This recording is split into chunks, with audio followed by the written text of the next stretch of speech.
Bienvenue dans cette nouvelle masterclass, la dernière de la série des 5 masterclass de naturopathie créative offertes. Merci à celles qui se sont levées ce matin et qui ont pu, bien sûr, se rendre sur ce live pour m'accompagner et découvrir, bien sûr, les cures et les techniques de naturopathie créative. On va continuer dans notre élan pour poser toutes les bases, comprendre la mécanique, avoir vraiment en tête tous les processus de santé naturelle d'abord et d'équilibre psycho-émotionnel, corporel, voilà comment tout ça s'imbrique, sans aller trop dans, on va dire, la complexité du corps humain, parce que croyez-moi, lorsqu'on creuse, on trouve de la complexité, mais déjà d'avoir une vue d'ensemble sur tous ces principes. Alors on va partager l'écran, comme je vous l'avais dit dans la dernière masterclass. On a beaucoup de choses à voir aujourd'hui. Voilà, on va ouvrir le rideau sur les cures et les techniques créatives. Quand on parle de naturopathie, souvent, les gens me disent « Ah oui, on va soigner par les plantes ».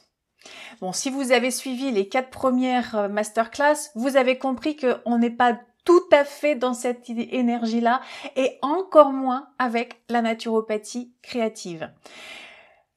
L'idée ici, ça va être de remettre à plat tout ce qui est possible dans la naturopathie d'abord et ensuite dans la naturopathie créative pour pouvoir justement travailler depuis le corps et remonter jusqu'à l'alignement parfait n'existe pas, bien sûr, le mot me venait, mais non, pas du tout. Cet alignement d'être qui vous permet de connecter à votre intuition, d'être lucide sur le plan mental, être dans un calme émotionnel, une énergie débordante et un corps qui permet la fluidité de toutes ces énergies sur le plan matière pour pouvoir rayonner bien sûr et avoir tout votre peps pour créer la vie que vous voulez, la santé que vous voulez et avoir la force bien sûr de réaliser, d'entreprendre tous vos projets quels qu'ils soient. Donc c'est un petit peu ici, ou même beaucoup, le propos, et je vous en parlerai tout à l'heure. J'ai pu observer qu'il y a des personnes pour qui Creative Naturo Membership serait parfait justement lorsqu'elles ont, on verra, certaines situations de vie. Alors, aujourd'hui et maintenant d'ailleurs, on va donc aborder les cures créatives qui sont au nombre de 4. On va parler également des 4 techniques majeures. Alors, je vais vous expliquer la différence entre cure, technique, tout ce jargon-là, pour que vous puissiez continuer à développer votre connaissance et vos expériences à travers d'autres auteurs, des livres, etc. sur la naturopathie. Il n'y a rien de pire que de prendre un livre et de rien comprendre à cause de la terminologie. Bien sûr, après, on passe à côté de l'essentiel. Alors on commence avec les fameuses cures de naturopathie que vous avez peut-être déjà entendues. En tous les cas, là, on commence à en avoir plein les oreilles, enfin déjà depuis un petit moment, notamment avec une des cures que vous connaissez tous, alors on va en parler, donc la cure de détox, etc. Qu'est-ce que c'est, on fait quoi et comment on fait tout ça? Il est important d'avoir en tête que rien n'est fait au hasard dans la naturopathie, tout comme la nature. On dit « oh, c'est le fruit du hasard ». Évidemment que non, c'est simplement que tous les éléments qui concourent à la création de cet événement sont en présence et pof, l'événement émerge. Et donc là, en naturopathie créative, c'est la même chose. On va se concentrer sur « ok, quels sont tous les éléments qui sont aujourd'hui convergents vers un point et vers quel point ils convergent et comment on fait pour changer 1, 2, 3, voire plusieurs de ces éléments pour changer de point de ce qu'on veut voir émerger. C'est juste du b.a.-ba, du bon sens. Mais en même temps, c'est tellement du bon sens que, notre mental par je ne sais quelle pirouette, s'en détourne et se dit oh bah, c'est beaucoup trop simple, ah bah non, c'est pas assez sexy, ah bah non, c'est pas assez exotique, ça coûte pas assez cher, c'est pas assez rare. Bref, il y a un petit quelque chose qui fait que, eh bien, on passe à côté des choses, ben, de principes fondamentaux, et pire, on va même à l'encontre, malgré nous, dans notre éducation, etc. Donc on va remettre les choses à plat, et comment on fait pour trouver, identifier ces différents points, comprendre ces différents éléments qui amènent à une convergence vers une situation? Eh bien, ça se fait à travers le bilan de vitalité, voilà, qu'on trouve en naturopathie traditionnelle, que je reprends aussi temps à autre que je reprends plus facilement dans la naturopathie créative, puisque c'est connu et c'est facile de ce fait d'utiliser la même terminologie. Mais pas que, en naturopathie créative, on va utiliser également l'intention. C'est ce que je trouve qui manque le plus en fait quand les personnes introduisent des démarches naturopathiques, quelles qu'elles soient, quand elles vont voir un naturopathe. Quand j'étais en école de naturopathie, eh bien tout ça on ne le voyait pas, c'est-à-dire l'intention. Quelle est notre intention lorsque l'on va voir un naturopathe, lorsque l'on entreprend une démarche naturopathique de base? Alors on va dire, bah oui, bah on n'a plus envie d'avoir mal là, on n'a plus envie d'avoir tel problème, on n'a plus. Et vous entendez, comme moi, souvent, eh bien c'est on ne veut plus faire ceci, on ne veut plus faire cela, voilà, on veut être heureux. Waouh, le truc, il n'y a pas plus vaste et ça peut prendre le maximum de formes possibles que ça. Donc, s'il n'y a pas le chose de plus virtuel que ça, que je veux être heureux et en santé. Donc, l'idée avec la naturopathie créative, c'est de vraiment descendre dans la matière avec cette formulation d'intention, cette clarification d'intention, pour pouvoir tracer son chemin vers cette intention, c'est-à-dire vers ce que l'on veut obtenir et pas vers ce qu'on ne veut plus. Donc, c'est facile de fuir des choses, enfin, c'est facile.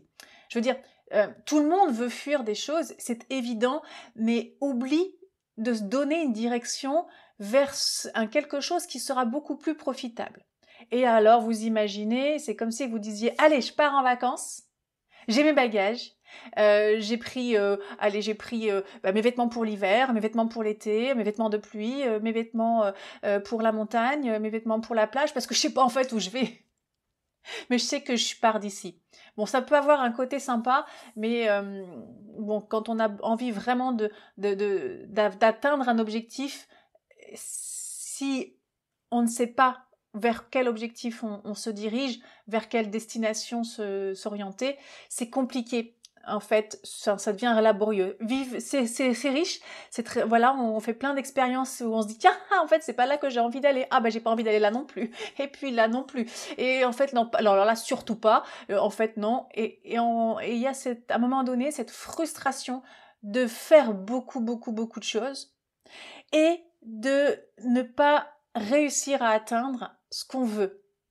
Et c'est pas la faute à pas de chance, c'est tout simplement parce qu'au départ, on n'a pas envisagé un endroit, alors même si on peut en changer, hein, mais un endroit vers là où on veut aller. Et ça, on le voit pas en école de naturopathie, on le voit pas, voilà. Moi, je l'ai découvert en coaching, au cours de ma pratique, et j'ai vu une vraie différence, notamment dans les accompagnements, si vous êtes une professionnelle, ou vous-même, quand vous êtes dans une démarche de prise en main de votre vie, eh bien le fait de clarifier votre intention, le fait de savoir globalement, hein, il ne s'agit pas d'être ultra précis, mais globalement ce que vous avez envie d'obtenir, eh bien ça change vraiment la donne. J'ai pu voir vraiment des progressions beaucoup plus rapides et surtout durables, pérennes, avec une prise de responsabilité de ce qui est et une démarche active, voire même parfois proactive. Et là, c'est vraiment le summum, j'ai envie de dire. Donc ça, c'est vraiment une des grandes différences de la naturopathie créative lorsqu'on rentre dans cette démarche-là, c'est de clarifier son intention. Et tant qu'on n'a pas clarifié à minima son intention, clairement, ça sert pas à grand chose de partir, parce que Oui, vous allez pouvoir mettre en place les bonnes plantes qui vont bien pour le sommeil ou ainsi de suite. Mais si vous n'avez pas à la fois traité la cause et en même temps défini ce que vous voulez obtenir comme résultat, ben vous allez souvent les personnes ne se rendent pas compte de la progression. Et c'est là où il y a une perte de motivation et un abandon total, surtout si la personne est fatiguée, elle a vécu des épreuves, etc. et qu'elle veut reprendre confiance en elle. C'est particulièrement important d'avoir un minimum de vision, même si c'est juste le prochain pas. D'accord ? Voilà. Donc ça, ceci étant dit, je ne vais pas trop m'éterniser là-dessus. On en parlera beaucoup, notamment dans le coaching. Là, vous allez, donc celles qui nous rejoignent dans la Maison des Enchantresses, d'ici la semaine prochaine, vous allez avoir justement le coaching sur clarifier votre intention, qui vous permettra, à partir de certain nombre de questions, d'aller vers cette compréhension-là de ce que vous voulez et de développer cette mécanique. Parce que bien évidemment, c'est pas une mécanique qu'on nous enseigne, surtout pas. On préfère nous dire vous voulez pas quoi? Vous inquiétez pas, je suis là pour vous sauver, on va vous donner tout ce qu'il vous faut pour que vous soyez heureux. Bon, et on vous déresponsabilise à gogo, ça c'est, vous connaissez bien ces principes-là de manipulation, marketing, publicité et compagnie. Donc, on peut se rééduquer à reprendre son pouvoir et d'abord son pouvoir de là où on veut aller.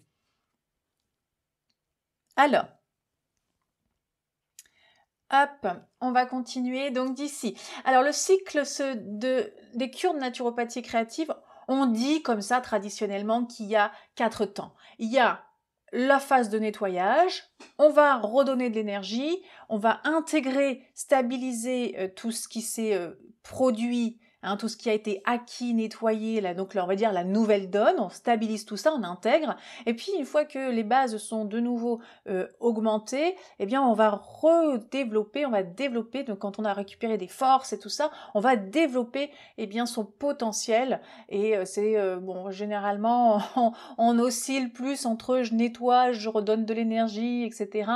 Dans la vraie vie, c'est plus comme ça, et il peut y avoir des temps où vraiment, où on va jusqu'au développement, mais le plus souvent, ce qui se passe, parce qu'on n'est pas éduqué avec cette façon de vivre, on doit rattraper quelque part les années passées à faire un peu des boulettes et à se rééduquer et à se désencrasser sur tous les plans, tout ce qu'on a accumulé, que ce soit sur le plan physique, énergétique, tout ça, on passe notre temps à nettoyer, réénergétiser le plus possible.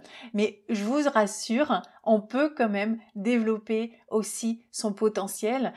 Simplement, voilà, ce que je veux dire par là, c'est qu'on n'est pas dans le hop, coup de baguette magique et c'est terminé.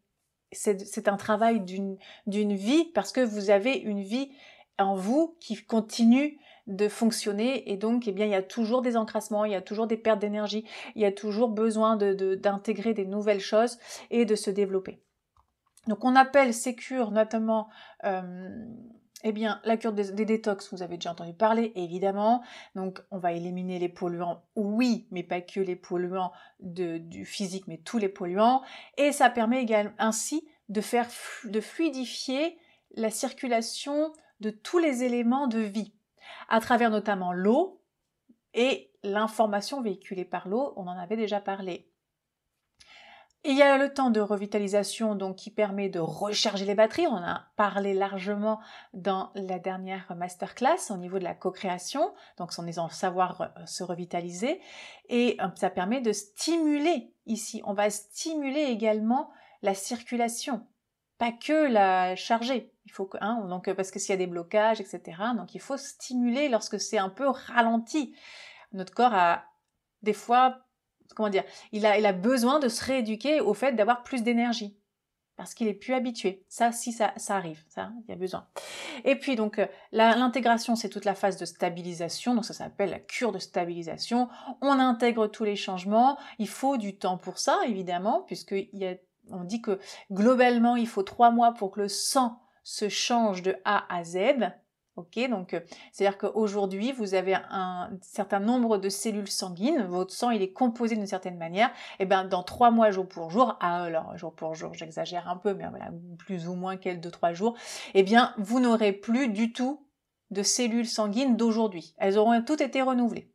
Donc c'est pour ça que en général on parle surtout de cure d'une saison, et puis idéalement on fait une boucle complète sur 1 an pour avoir se réapproprier le rythme des saisons, surtout chez nous en France.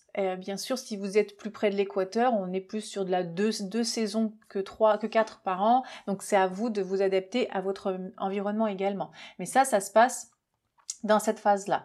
Et puis, ça permet bien sûr de pérenniser les bonnes habitudes prises sur tous les plans. Les fameuses méditations, parce qu'on se dira, ça me fait tellement bien de méditer, mais j'ai pas le temps. Ah oui, mais non, il faut vraiment prioriser ces choses-là qui sont nécessaires si c'est les éléments que vous avez identifiés comme importants dans votre vie. Et puis la régénération, permet d'augmenter son potentiel vital, ses forces créatrices. Parce que je vous en avais parlé, on a oui des batteries, mais on peut augmenter son métabolisme, on peut augmenter ses forces, notamment donc avec le développement du corps, la fluidifier le corps, et voilà. Donc c'est simplement en développant la matière, on peut canaliser, stocker beaucoup plus d'énergie, puisque la matière est la forme la plus aboutie de l'énergie. Donc plus on développe sa matière, alors je parle pas d'être en surpoids, je parle de matière noble, donc de muscles, de fluidité, d'entretenir ses os, d'entretenir un liquide de sain au niveau donc de l'hydratation, de la composition, de la fluidité, plus l'énergie qui circule bien dans tout ça. Donc là on est sur un combo vraiment puissant, et on peut le développer pour avoir ce rayonnement et cette capacité derrière à en faire de belles choses sur cette terre. Et puis, on va pouvoir développer, bien sûr, et maîtriser, les principes de la co-création. Ça devient beaucoup plus facile de manifester des éléments lorsqu'on est chargé en énergie, on est lucide, on peut canaliser cette énergie, la concentrer sur le plan émotionnel, et on a en PNL le moyen de faire monter comme ça la mayonnaise pour ensuite voir en méditation avec des configurations planétaires particulières, envoyer son intention, imprimer son intention dans la matière, et puis tiens, on n'a plus qu'à s'émerveiller de voir comment les choses se passent ensuite dans son quotidien. Alors je veux vraiment insister sur des points très très importants. Les cures n'ont rien de thérapeutique. Si vous venez ou si vous avez une maladie, la maladie, je vous le disais, c'est le médecin qui est spécialiste de la maladie. Les cures ont pour objet de redonner de l'équilibre au corps. Donc on va évidemment tenir compte de comment le corps s'exprime à travers la maladie pour prendre conscience de ce qui a été déséquilibré. Mais ce n'est pas l'objet. L'objet, c'est l'individu. Comment l'individu fonctionne en tant qu'individu déséquilibré aujourd'hui. Quels sont les points convergents qui ont amené à ce déséquilibre, et comment on peut, sur le plan de l'hygiène de vie, régler ces différents points. Donc souvent, dans les petits tracas du quotidien, évidemment, ça se règle tout seul, mais quand on a des grosses pathologies, là, on va pas le régler tout seul, d'accord? C'est pas l'idée. L'idée, c'est quand même que il y ait un accompagnement. Tout ce qui est urgence, on a beau dire toutes sortes de propos, il n'empêche que si on se coupe un bras et qu'on est en pleine hémorragie, c'est pas des petites plantes qui vont être hémostatiques qui vont aider. Donc maintenant, si on est on est au jardin, on s'égratigne légèrement, on a un peu de plantain dans le coin, on le mâchouille, on le pose, et puis voilà. Vous voyez, on est quand même dans 2 poids, 2 mesures. Ce n'est pas donc des cures thérapeutiques, on ne cherche pas la guérison. La guérison se manifeste de par l'équilibre, de par l'écoute de soi, de par la reconnexion à soi. Et évidemment, ça fait partie de son chemin. On n'est pas personne n'est guérisseur. Tout le monde et en même temps, tout le monde est guérisseur, puisque tout le monde a ce pouvoir de la santé, vu qu'on était en santé à la base. On est conçu pour être en santé. Et c'est juste que notre mode de vie nous met dans des situations beaucoup moins santé, forcément. Donc le rôle de toutes ces cures, ça va être de remettre tout à l'endroit, tout ce qui a été à l'envers. On mange à l'envers, on dort, on vit la nuit, on dort le jour, enfin, vous voyez, ce genre de choses. Et ça, c'est sur tous les plans. hein. Donc c'est ça l'idée, en fait, en naturopathie créative. Et donc l'intention de notre approche, de mon approche aujourd'hui, c'est vraiment d'obtenir un mode de vie sain, donc une vie saine, mais aussi co-créative, c'est-à-dire d'être en capacité de créer ce qu'on veut, d'avoir les idées, d'avoir l'énergie, d'avoir, on va dire, le temps, de se donner le temps, de prioriser la lucidité, enfin tout est aligné pour être dans cette co-création et même comme je disais tout à l'heure, d'imprimer cette vibration autour de soi et que la vibration va attirer à soi les éléments propices à qui correspondent à qui nous sommes au fond de nous en fait. Et bien sûr, l'idée c'est de faire évoluer la conscience. Alors, les moyens, c'est les cycles des cures créatives que je vous disais, et puis bien sûr, on va utiliser des techniques. Les techniques qui sont au nombre de 10, il y en a 4 majeures et 6 mineures. Qu'est-ce que ça veut dire, cette histoire-là de techniques majeures, techniques mineures ?